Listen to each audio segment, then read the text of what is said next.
এবার খেলার খবরের দিকে নজর রাখবো। কমনওয়েলথ গেমস এবার বিডের জন্য সবুজ সংকেত ভারতকে। প্রস্তাবের ছাড়পত্র ভারতীয় অলিম্পিক সংস্থা। দিল্লিতে আইও এর বিশেষ সাধারণ সভায় কিন্তু এই সিদ্ধান্ত। দেশের মাটিতে 2030 সালে কি কমনওয়েলথ গেমস হতে চলেছে? 2030 সালে কমনওয়েলথ গেমস তা কি এবার হতে চলেছে ভারতে? ছাড়পত্র কিন্তু মিলেছে বলে জানা যাচ্ছে। দিল্লিতে আইও এর বিশেষ সাধারণ সভায় এই সিদ্ধান্ত গ্রহণ করা হয়েছে।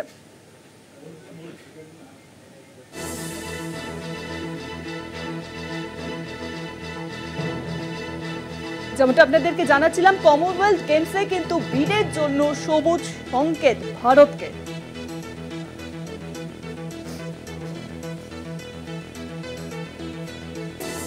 অনলাইনের সঙ্গে রয়েছেন আমাদের প্রতিনিধি সঙ্গীতা দে। সঙ্গীতা দি, 2030 সালের কমনওয়েলথ গেমস তা কি এবার ভারতের মাটিতে হতে চলেছে?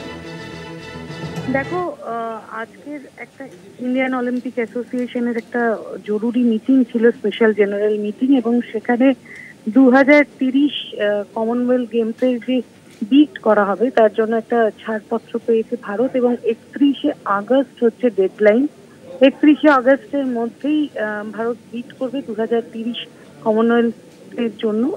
2010-এও দিল্লিতে কমনওয়েলথ গেমস আয়োজিত হয়েছিল, এবং সাম্প্রতিককালে বিভিন্ন প্ল্যাটফর্মে গিয়ে প্রধানমন্ত্রী নরেন্দ্র মোদীকে বলতে শোনা গিয়েছে যে 2036 অলিম্পিক গেমস ভারত আয়োজন করতে চায়। তো অলিম্পিকের মতো গেমস আয়োজন করার আগে, এর আগে কখনো অলিম্পিক গেমস ভারতে হয়নি, এবং অলিম্পিক গেমস আয়োজন করার আগে 2030-এর যে কমনওয়েলথ গেমস সেটা যদি আয়োজন করা যায়, সেটা একটা অবশ্যই ড্রেস রিহার্সাল হয়ে যাবে, এটা বলার কোনো অপেক্ষাই রাখে না। এবং এই যে বিট করতে পারবে কি পারবে না ভারত, সেটা নিয়ে আলোচনা এবং পর্যালোচনার পর আজকে ইন্ডিয়ান অলিম্পিক অ্যাসোসিয়েশনের স্পেশাল জেনারেল মিটিং এ এটা পাস হয়েছে যে হ্যাঁ, ভারত বিট করতে পারবে, এবং অবশ্যই 31শে আগস্টের মধ্যে 2030 কমনওয়েলথ গেমসের জন্য ভারত বিট করবে। অনেক ধন্যবাদ সঙ্গীতা দি। ফোন লাইনের সঙ্গে ছিলেন আমাদের প্রতিনিধি সঙ্গীতা দে।